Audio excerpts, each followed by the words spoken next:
రుద్రాని భర్త రాకతో బయటపడ్డ రాహుల్ రుద్రాని కుట్ర ఆనందంలో రాజ్ కావ్య అపర్ణ స్వప్న కనకం ధాన్యలక్ష్మి. ఇంతకు ఏం జరిగింది? రుద్రాని భర్త రాకతో రాహుల్ రుద్రాని కుట్ర బయటపడడం ఏంటి? అసలు ఇద్దరు ఏం కుట్ర చేసింది? ఏ కుట్ర విషయమై బయటపడింది? అసలు ఏం జరిగింది అనేది వీడియోలో చూసి తెలుసుకునేద్దాం. బ్రహ్మముడి అప్కమింగ్ ఎపిసోడ్స్లో ఏం జరగబోతుందో ముందుగా తెలుసుకోవాలి అనుకుంటే వీడియోని లైక్ చేయండి, ఛానల్ని సబ్స్క్రైబ్ చేసుకోండి, పక్కనే ఉన్న బెల్ సింబల్లో ఆల్ పై క్లిక్ చేయండి. ఎలా చేయడం వల్ల అందరికంటే ముందుగా చూడవచ్చు. మొత్తం మీద చూసుకున్నట్లయితే ఇంకా రాజు కావ్య దగ్గరికి వెళ్ళేసరికి ఇంకా కావ్య అయితే కొంచెం బెట్టు చేస్తుంది, కానీ రాజే దిగి వచ్చిన తర్వాత తెగే వరకు దారాన్ని లాక్కూడదన్న ఉద్దేశంతో ఇంకా కృష్ణమూర్తి కనకం చెప్పేసరికి సరే మీరు తప్పు చేశారని ఒప్పుకుంటున్నారు కదా బాబు, ఇంకెప్పుడు ఎలాంటి సమస్య అయితే రాదు కదా అని చెప్పాను. కానీ ఇంకెప్పుడు ఎలాంటి సమస్య అయితే రాదు, కావ్యని ఇంకెప్పుడు నేను ఏమీ అనను అని చెప్పి ఇంకా రాజు అయితే రా కళావతి అని చెప్పి తీసుకువెళ్తాడు. ఇంకా దారిలోనే క్షమించు కళావతి, నేను ఎంత పెద్ద పొరపాటు చేశాననేది నాకు ఇప్పుడే అర్థమవుతుందని చెప్పాను. కానీ మీరు నన్ను అన్నందుకు కాదు నాకు బాధ కలిగింది, రుద్రానే గారు చెప్పిన చెప్పుడు మాటలు మీరు నమ్మినందుకు నాకు బాధగా కలిగింది. మీరు నన్ను ఒక మాట అన్నా ఒక దెబ్బ కొట్టినా కానీ నేను పడతాను, కానీ రుద్రాని గారు ఎలాంటి వారో మీకు తెలుసు, రాహుల్ ఎలాంటి వాడో కూడా మీకు తెలుసు, తెలిసి కూడా మీరు నన్ను తప్పు పడితే నాకు ఎంత బాధగా ఉంటుంది. అందుకనే ఇంకా నా మనసు అంగీకరించక అక్కడ ఉండలేక వచ్చేసాను అని చెప్పనేసరికి అత్తయ్య గారి విషయంలో కూడా ఏదో ఇబ్బంది ఉంది. రోజు వేసుకునే టాబ్లెట్స్ కాస్త అత్తయ్య గారు అప్పుడు వేసుకునేసరికి హై బీపీ ఎందుకు వచ్చింది తెలుసుకుంటాను, మీరు ఎంత వద్దన్నా కానీ తెలుసుకుంటాను అని చెప్పి కావ్య అంటుంది. నీ ఇన్వెస్టిగేషన్ మొదలు పెడతావు కదా, మొదలుపెట్టు, వద్దనేది ఎవరు, వద్దంటే మాత్రం నువ్వు వాగుతావా ఏంటి అని చెప్పాను. కానీ అది నా అత్తగారి విషయం, నా అత్తగారి విషయంలో, నా అత్తగారు ప్రాణాల మీదకు తెచ్చిన విషయంలో, నా భర్త నన్ను మాట అన్న విషయంని అస్సలు వదిలిపెట్టను అని చెప్పి ఇంకా కావ్య అయితే అంటుంది.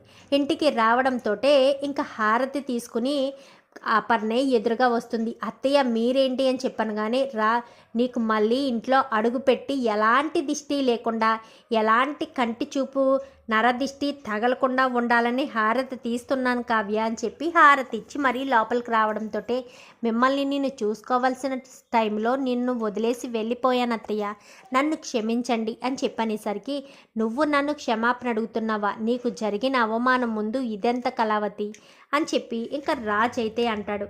రాజ్ అనేసరికి ఇంకా చాలే వెళ్ళి కావ్య నాకు జ్యూస్ తీసుకురమ్మని చేత్తోటి అనగానే అలాగే అత్తయ్య మీకు జ్యూసు అందరికీ టీ పెట్టి తీసుకొస్తాను అనగానే కావ్య మళ్ళీ ఇంట్లో అడుగుపెట్టింది. అందరూ సంతోషంగా ఉన్నారని చెప్పి ఇంక ఇందిరాదేవి అపర్ణ అంతా కూడా సంతోషంగా ఉంటారు. ఇంకా రుద్రాని రాహుల్ పైకి వెళ్ళిపోతూ ఉంటారు. ఇదంతా కూడా స్వప్న కనిపిస్తుంది. అందరూ సంతోషంగా ఉన్నారు, కానీ కొంతమంది మాత్రం సంతోషంగా ఉండలేరు. ఎందుకంటే బయటికి పంపించిన వాళ్ళే మళ్ళీ తిరిగి వచ్చేసరికి తట్టుకోలేకపోతున్నారు అమ్మమ్మ గారు అని చెప్పాను. కానీ వాళ్ళు అలాగే కుదులు బుద్ధులు స్వప్న, ఏదో ఒక రోజు వాళ్ళు కూడా ఇంట్లోంచి శాశ్వతంగా బయటికి వెళ్ళే రోజు ఖచ్చితంగా వస్తుంది వాళ్ళు అని చెప్పి ఇంకా ఇందిరాదేవి అనగానే ఆ రోజు రావాలనే కోరుకుంటానమ్మమ్మ అని చెప్పి ఇంకా స్వప్న అంటుంది. కావ్య అయితే అపర్ణకు జ్యూసు అందరికీ కాఫీ టీలు తీసుకొచ్చిస్తుంది.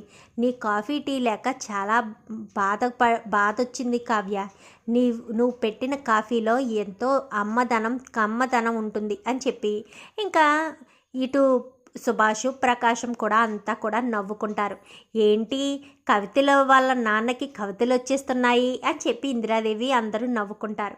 అంతా సంతోషంగా ఉంటారు. ఇంకా రుద్రాని భర్త ఇంట్లో అడుగు పెడతాడు. అల్లుడు గారు మీరా అని చెప్పనేసరికి అల్లుడు గారా, ఎవరు అల్లుడు గారని అందరూ వెనక్కి తిరిగి చూస్తారు. రుద్రాని రాహుల్ మాత్రం గదిలోనే ఉంటారు. అల్లుడు గారు మీరా ఎప్పుడొచ్చారు ఇండియా అని చెప్పాను. కానీ ఇప్పుడే వచ్చాను అత్తయ్య గారు, ఇండియాలో చిన్న పనుండి వచ్చాను, ఎక్కడో ఉండడం ఎందుకు, మీ ఇంట్లో ఉండొచ్చు కదా మీ అల్లుడుగా అని చెప్పాను. కానీ అంత భాగ్యమా, నా కూతురు భర్తగా మీరు లేకపోయినా నాకు మాత్రం అల్లుడుగా మీరు ఎన్ని రోజులు కావాలంటే అన్ని రోజులు ఉండొచ్చు.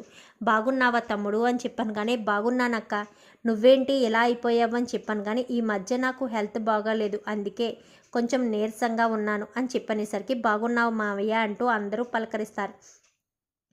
నేనెవరో తెలియట్లేదు కదా మీకు అని చెప్పాను. కానీ అది ఎవరత్తయ్య అని చెప్పాను. కానీ ఇంకెవరు రాహుల్ వాళ్ళ నాన్న స్వప్న మీ మావయ్య గారు మీ అత్తయ్య భర్త అని చెప్పనేసరికి ఆశీర్వదించండి మావయ్య గారు అంటూ కాళ్ళ మీద పడుతుంది. ఏంటో ఇన్ని రోజులకి మిమ్మల్ని చూసే భాగ్యం కలిగింది అని చెప్పాను. కానీ రుద్రాణి లాంటి వాడిని చేసుకుంటే ఇలానే ఉంటుంది.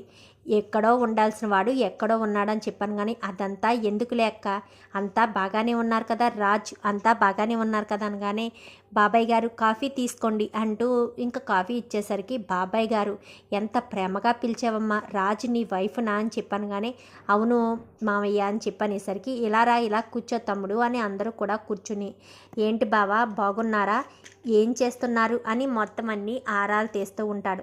ఇంక ఈలోపు స్వప్న కాస్త గదిలోకి వెళ్ళి అత్తయ్య మీ ఆయన వచ్చారు అని చెప్పనేసరికి ఏంటి మా ఆయన వచ్చారా, ఏం మాట్లాడుతున్నావే అని చెప్పాను. కానీ వచ్చి ఒక్కసారి చూడండి అని చెప్పనేసరికి గబగబా కిందకి వస్తుంది. రుద్రాని ఆ భర్తను చూసి అలా షాక్ అయిపోయి ఉండిపోతుంది. ఏంటి రుద్రాని నీకోసమే ఇంటికి వచ్చేసాను అనుకుంటున్నావా, లేక నిన్ను తీసుకువెళ్ళిపోవడానికి వచ్చేసానా అనుకుంటున్నావా?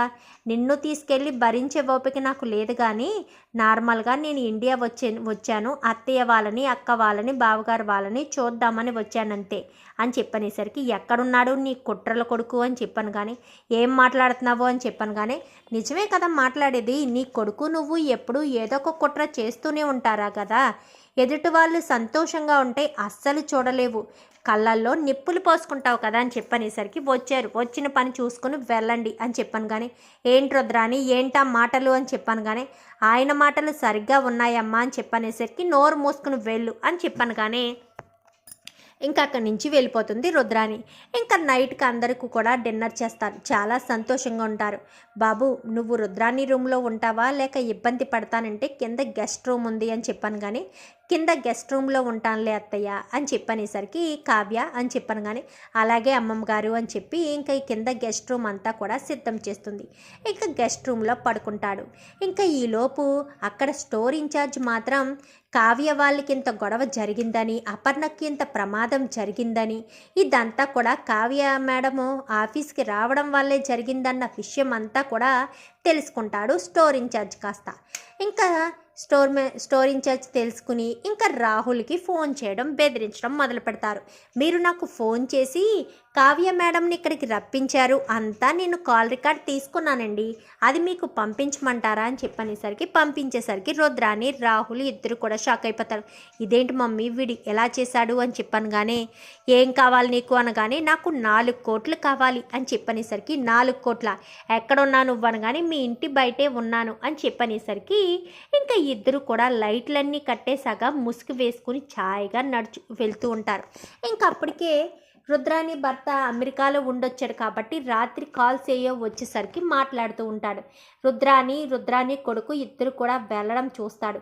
ఏంటి వీళ్ళిద్దరూ ఎక్కడికి వెళ్తున్నారు అని వెనకాలే ఫాలో అయి వెళ్తాడు. వెళ్ళేసరికి ఏంటి 4 కోట్లు కావాలా నీకు అని చెప్పాను. కానీ నా దగ్గర ఉన్న ఆధారాలు నీ వాయిస్ రికార్డు అంతా రాజ్ సార్కి చూపిస్తే అపర్ణ మేడంకి ఈ పరిస్థితి రావడానికి కారణం అపర్ణ మేడం టాబ్లెట్లు మార్చిందన్న విషయం మీరేనని, అలాగే కావ్య మేడంని ఇంట్లోంచి బయటికి పంపించేయడానికి కారణం మీరేనన్న విషయాలన్నీ బయట పెడతాను, అప్పుడు మీరు ఏమీ చేయలేరు కదా అని చెప్పనేసరికి ఏంట్రా ఏం వాగుతున్నావు అనగానే తెలివిగా రుద్రాని భర్త కాస్త అవంతా కూడా వీడియో తీసుకుంటాడు.